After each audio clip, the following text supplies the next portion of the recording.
तस्मै श्री गुरवे नमः।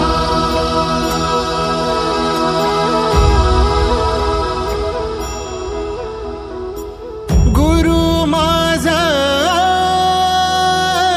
गणगोत, गुरु हीच माऊली।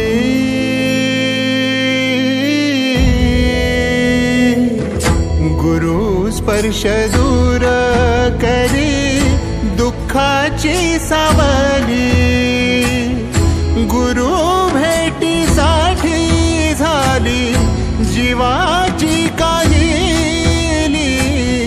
भक्त तुझा गुरुदेवा